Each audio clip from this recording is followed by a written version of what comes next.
News చూస్తున్నాం. TTD మాజీ vigilance అధికారి సతీష్ కుమార్ మృతిలో కీలకమైన పరిణామాలు చోటు చేసుకుంది. పరకామణి కేసుకి దీనికి లింక్ ఉందా?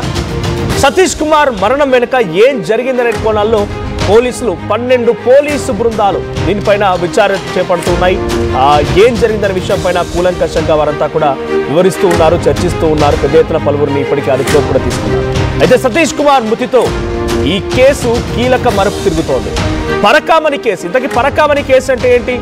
అక్కడ ఫారెన్ కరెన్సీని ఒక వ్యక్తి రవికుమార్ అనే వ్యక్తి అక్కడ టీటీడీకి ఆ దేవుడికి ఇచ్చినటువంటి కానుకల్లో ఉన్నటువంటి ఫారెన్ కరెన్సీని రవికుమార్ అనేటువంటి వ్యక్తి దొంగలించడం, ఆ విషయాన్ని గమనించినటువంటి ఈ సతీష్ కుమార్ కంప్లైంట్ ఇవ్వడం, ఆ తర్వాత రాజు కుదుర్చుకొని ఇద్దరి మధ్య కొంత ట్రాన్సాక్షన్ జరిగిందో ఏం జరిగిందో కానీ రాజు కుదుర్చుకొని ఆ కేసుతో అక్కడితో ఆగిపోవడంతో ఆయన మళ్ళీ టీటీడీ నుంచి గుంతకల్ రైల్వే స్టేషన్లో జీఆర్పీఎఫ్ పోలీస్ అధికారిగా ఇటు సిఐ స్థాయిలో వచ్చేసాడు ఆయన.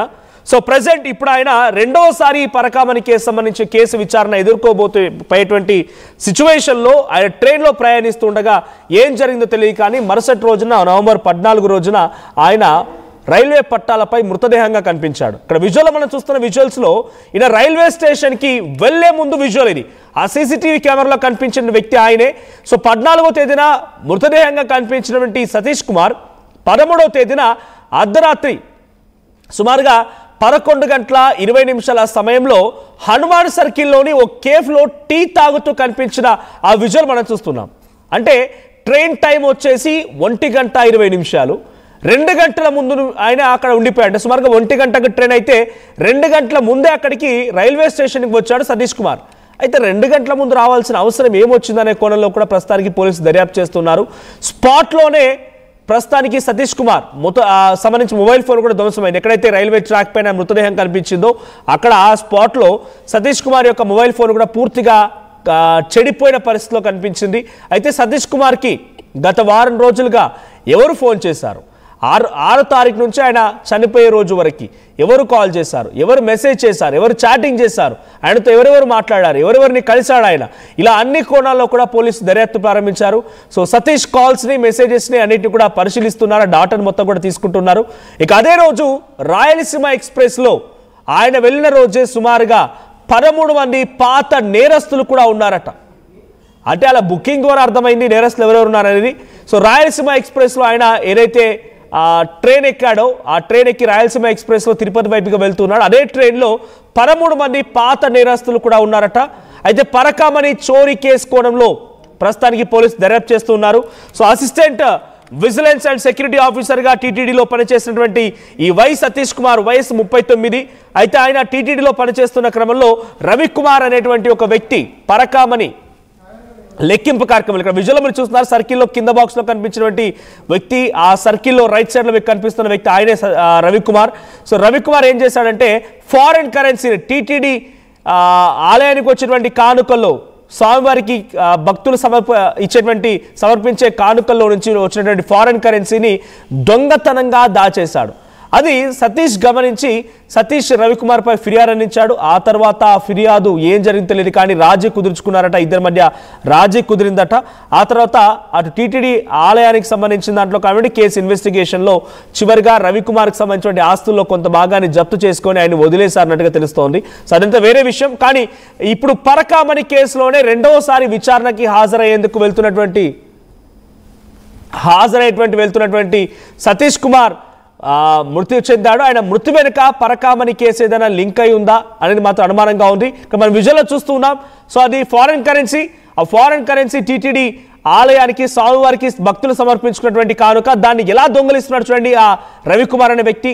ఇది పక్కగా సీసీటీవీ కెమెరా రికార్డ్ అయిన దృశ్యం. ఆ రోజు ఏదైతే ఆ ఫారెన్ కరెన్సీ దొంగతనానికి గురైంది ఇది ఆ విజువల్. సో అక్కడ చూడండి ఆయన చేతిలో ఫారెన్ కరెన్సీ ఉండేలా దాస్తూ ఉన్నాడు. అయితే ఇది గమనించినటువంటి సతీష్ రవికుమార్పై ఫిర్యాదు అందించాడు. సో రవికుమార్ ఇప్పుడు సతీష్ని ఏమైనా చేసి ఉంటాడా లేదా ఇంకెవరైనా సుపారీ ఇచ్చాడా, అసలు తన ఉద్యోగం పైన తనకు పేరు ప్రతిష్టలు మొత్తం దెబ్బతిన్నాయి సతీష్ మూలంగానని చెప్పి ఇంకేదైనా కక్షగట్టి కుట్రపూరితంగా ఈ పని చేశాడనే అనుమానంలో కూడా పోలీసులు ఈ కేసును విచారిస్తూ ఉన్నారు. సో ప్రస్తుతానికైతే 12 పోలీసు బృందాలు అసలు మరణానికి కారణం ఏంటనేటువంటి దర్యాప్తును చేస్తూ ఉన్నాయి. సో అక్కడ సీన్ రికన్స్ట్రక్షన్ కూడా చేశారు పోలీసులు. నిజంగా ట్రైన్లోనే అతన్ని హతమార్చి, ట్రైన్లోనే అతనిపై దాడి చేసి, ట్రైన్లోనే తల వెనుక భాగంలో గొడ్డలితో తనని కొంత దాడి చేసినటువంటి సిచ్యువేషన్ ఉందా? ఒకవేళ ఆ తర్వాత ట్రైన్లోనే మరణిస్తే ఆయన మృతదేహాన్ని బయటపడేస్తే ఎలా ఉంటుంది? ఇక్కడ విజువల్ మీరు చూస్తున్నట్టుగా ఆ పైన విజువల్ చూడండి, ఒక మనిషి రూపేణ ఉన్నటువంటి ఒక బొమ్మని ట్రైన్లో నుంచి పోలీసులు విసిరేస్తారు.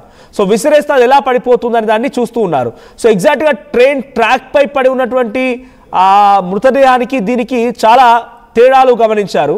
సో డైరెక్ట్గా మృతదేహాన్ని ట్రైన్లో నుంచి విసిరినట్లయితే ఇలా పడిపోతుంది.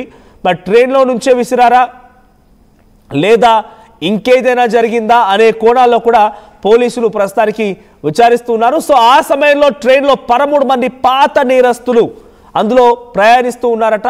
మరి వారిని కూడా విచారిస్తున్నారు, పాత నేరస్తులను విచారిస్తున్నారు. ఇటు రవికుమార్పై అనుమానం వ్యక్తం చేస్తున్నారు, ఇంకా రకరకాల అనుమానాలు వ్యక్తం అవుతున్నాయి. అటు పోలీసులకి సతీష్ కుమార్ సోదరుడు ఇచ్చినటువంటి ఫిర్యాదు ఏంటంటే పరకామణి కేసులోనే మా అన్న విచారణకు వెళ్తున్న సమయంలో ఘటన జరిగింది కాబట్టి నాకంతా కూడా పరకామణి కేసు పైన అనుమానం వ్యక్తమవుతోంది అని చెప్పి ఆయన కంప్లైంట్ ఇచ్చారట.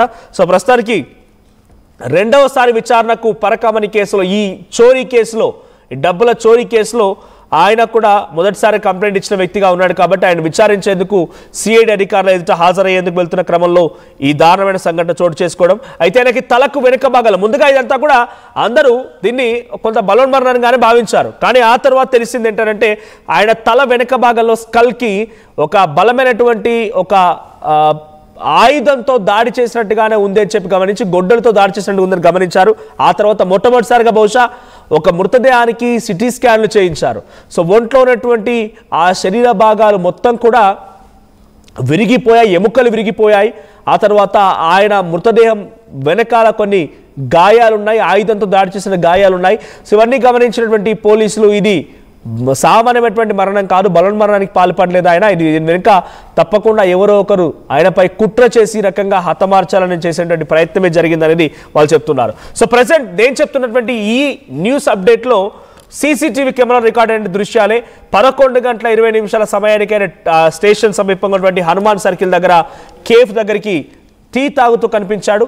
సో 2 గంటల ముందుగానే ఎందుకు వచ్చాడు? ఎవరైనా కలిసారా? ఆయన ఎవరైనా కలిసారా? చివరిగా ఎదుర్కోబోతున్నటువంటి విచారణ ఉంది కాబట్టి ఆయన ఎవరైనా వచ్చి కలిసారా, లేదా దానిని ఇన్ఫ్లుయెన్స్ చేయాలనుకున్నారా, లేదంటే తాను ఎవరికైనా కలవాలనుకున్నాడా? ఇలా అనేక కోణాల్లో కూడా విచారణ కొనసాగిస్తాను. ప్రతినిధి చెల్లాకే నాయుడు సిద్ధంగా ఉన్నారు. నాయుడు, సో ప్రజెంట్ 2 గంటల ముందు ఆయన ఒక కేఫ్ దగ్గరికి వచ్చి టీ తాగుతూ కనిపించినటువంటి విజువల్స్ ఇప్పుడు వైరల్గా మారాయి. సో ఏంటి ఆ 2 గంటల్లో ఇంకెవరైనా కలిసాడు ఆయన? అదే సీసీటీవీ కెమెరాలో ఎవరైనా కలిసినట్టుగా, ఏదైనా టెన్షన్ పడుతున్నట్టుగా, ఫోన్ మాట్లాడుతున్నట్టు కనిపించిందా? అప్డేట్స్ ఏంటి? ఎస్ మనోజ్, ఈ సతీష్ కుమార్ సిఐ ఎవరైతున్నారో రైల్వే సిఐ మరణం అనేది పెద్ద ఎత్తున సంచలనం రేపుతున్నటువంటి నేపథ్యం, రోజు రోజుకి అనేక మలుపులు తిరుగుతున్నటువంటి నేపథ్యం. ముఖ్యంగా ఏదైతే ఉందో సతీష్ కుమార్ రైల్వే స్టేషన్ కు వెళ్ళక ముందు గుంతకల్లోని తన స్వగృహం నుండి బయలుదేరి పక్కనే ఉన్నటువంటి టీ స్టాల్ కూడా వెళ్ళి, ఎందుకంటే ఆ సమయంలో ఇంటి దగ్గర నుంచి బయలుదేరారు.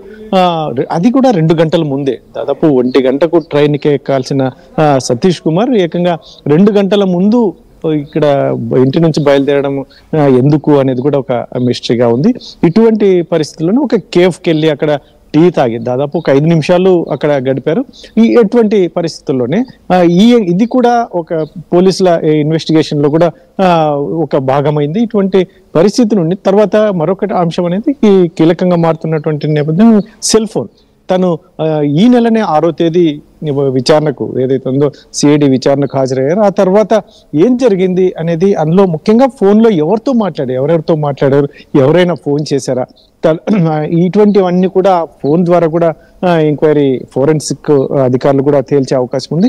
ఇటువంటి పరిస్థితుల నుండి ముఖ్యంగా ఇప్పుడున్న పరిస్థితి ఏదైతే ఉందో, తనకు స్కాన్ చేసిన అంశం దగ్గర నుంచి ఏకంగా తల వెనుక భారీ డ్యామేజ్, ఎందుకంటే పూర్తి స్థాయిలో డ్యామేజ్ అయినట్టు, బ్రెయిన్ కూడా బయటకు వచ్చినట్టు, ఇటువంటివన్నిటిని కూడా కూలంకషంగా, ఎందుకంటే ముఖ్యంగా తను ప్రయాణిస్తున్నటువంటి ఏదైతే ఉందో మొత్తం ట్రైన్ లో బోగీలో కూడా చాలా మంది ప్రయాణికుల లిస్ట్ తీసుకొని వారితో కూడా ఎలా వ్యవహరించాడు, ఎలా ఉన్నాడు, మీరు ఏం గమనించారు అనేది కూడా ఎంక్వైరీ వారితో వివరాలు అడిగి తెలుసుకున్నటువంటి పరిస్థితి. అయితే ప్రాథమికంగా మనకు తెలిసినటువంటి సమాచారం, ఇప్పటికే దాదాపు ఈ ట్రైన్ లో కొద్దిగా నేరస్తులు చిన్న చిన్న నేరాలు చేసినటువంటి వారిలో దాదాపు 13 మందిని కూడా కొద్ది ట్రేస్ అవుట్ అయినట్టుగా మనకు తెలుస్తుంది పోలీసుల ఇదిలో. ఈ 13 మంది ఏదో చిన్న సాక్ష్యాలు చెప్పిన వాళ్ళు కావచ్చు, లేదంటే చిన్న చిన్న నేరాలు చేసిన వాళ్ళు, దొంగతనాలు ఇటువంటివి కూడా చేసిన వారు పోలీసుల దృష్టికి వచ్చినట్టుగా తెలుస్తుంది. దాదాపు 13 మందిని ఈ యాక్టివిటీస్ ఉన్న వారిని కూడా వర్కౌట్ చేసినటువంటి పరిస్థితి. అంటే వీరి నుంచి కూడా సమాచారం ఏం సేకరించబోతున్నారు, వీరి యాక్టివిటీ ఏంటి, అసలు వీరు ఎక్కడెక్కారు, మధ్యలో ఎక్కడైనా జాయిన్ అయ్యారా వీళ్ళకు ఎవరైనా, ఇటువంటివన్నీ కూడా కీలకంగా మారే అవకాశం ఉంది. అయితే దీంట్లో ఇన్వెస్టిగేషన్ లో మాత్రం అధికారులు దాదాపు 10 నుంచి 12 బృందాలు ఏర్పడి ఎంక్వైరీ చేస్తున్నటువంటి పరిస్థితులు అయితే ఉన్నాయి. మొత్తానికి అయితే మాత్రం ఇంకా ఏదైతే ఉందో పోస్ట్ మార్టం రిపోర్టు ఇంకా పూర్తిగా కులంకషంగా బయటికి రాలేదు. వస్తుంది 3 రోజులు అన్నారు, 3 రోజులు గడిచిపోయింది, అయినా కూడా ఇంకా పూర్తిగా ఈ సంఘటన జరిగి కూడా 4 రోజులు కావస్తోంది. 12 పోలీసు బృందాలు ఈ యొక్క కేసు విషయంలో దర్యాప్తు కొనసాగిస్తున్నాయి. ఇప్పటి వరకు ఈ కేసులో ఎటువంటి అప్డేట్స్ ఉన్నాయి, అంటే ఏ రకంగా ఎంతమంది అదుపులోకి తీసుకున్నారు, ఎవరెవరిని విచారించారు, ఏదైనా కీలకమైనటువంటి కాన్ఫిడెన్షియల్ ఇన్ఫర్మేషన్ పోలీసులకు దొరికిందా, అప్డేట్స్ ఏంటి ఆ విషయంలో? మనోజ్, ఇదైతే మాత్రం పూర్తి కాన్ఫిడెన్షియల్ గా ఎంక్వైరీ జరుగుతుంది. దాదాపు చాలా టీంలు 12 టీంలు ఇన్వాల్వ్ అయ్యే డిపార్ట్మెంట్స్, రైల్వే కావచ్చు, లేదంటే సిఐడి కావచ్చు, ఇట్లా మామూలు అనంతపూర్ జిల్లా పోలీసులు కావచ్చు, ముఖ్యంగా తాడిపత్రి పోలీసులు కీలకంగా వ్యవహరిస్తున్నటువంటి పరిస్థితులు అయితే ఉన్నాయి. ఇవన్నీ వీరంతా కూడా ఒక యూనిటీగా వర్క్ చేస్తున్నటువంటి పరిస్థితులు అయితే కనిపిస్తున్నాయి. ఇంకా ట్రైన్ నుంచి ఎలా పడితే తను ఎవరైనా తోస్తే కావచ్చు, తను కూర్చున్న ప్లేస్ నుంచి ట్రైన్ లో నుంచి కిందకి పడితే అనేది కూడా సీన్ రీకన్స్ట్రక్షన్ కూడా 2 సార్లు 2 టైమ్స్ చేసి కూడా పోలీసు అధికారులు ఒక క్లారిటీకి వచ్చారు. ఆ వెయిట్ తో ఉన్నటువంటి బొమ్మలను, ప్లాస్టిక్ బొమ్మలను ఏర్పాటు చేసుకొని మొదటి రోజు అయితే మాత్రం రీకన్స్ట్రక్షన్ చేసినటువంటి సమయంలో ట్రైన్ స్పీడ్ తక్కువగా ఉందని చెప్పేసి మరుసటి రోజు కూడా ఏదైతుందో ఆ రోజు ఏ స్పీడ్ మెయింటైన్ అవుతుందో ఆ స్పీడ్ ను మెయింటైన్ చేస్తూ కూడా బొమ్మలతో రీకన్స్ట్రక్షన్ చేసినటువంటి పరిస్థితులు నెలకొన్నాయి. మొత్తానికి ఇది ఈ గ్రౌండ్ టు ఎర్త్ అన్నట్టుగా ఎంక్వైరీ అయితే మాత్రం జరుగుతుంది. మరి ఏం తెలుస్తారు ఇంతవరకు అయితే మాత్రం ఎవరిని అదుపు, మీరు అడిగినట్టుగా ఎవరిని అయితే అదుపులోకి తీసుకోలేదు, కానీ ట్రైన్ లో ప్రయాణిస్తున్నటువంటి ప్రయాణికులతో అయితే మాత్రం వివరాలు సేకరించారు. ముఖ్యంగా మధ్యలో ఎవరైనా ఎక్కారా, అంటే గుంటకల్లో ఎవరు